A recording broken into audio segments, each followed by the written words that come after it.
يدخل ميسي غير الكثير من الاشياء في ظرف دقيقتين.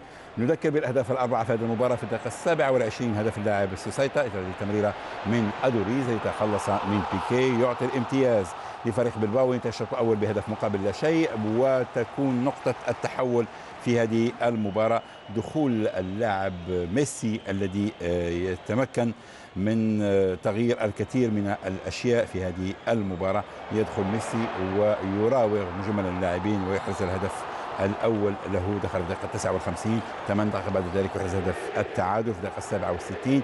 بعد ذلك ياتي الهدف، هنا ضربه راسيه من ميسي يستقبل بالصدر اليكسيس سانشيز ويحرز هدف اخر، الهدف الثاني لبرشلونه، ولكن لن يتمكن برشلونه من استثمار هذا التقدم، على اعتبار ان هدف التعادل اتى في الدقيقه الاخيره اثر هذه التمريره.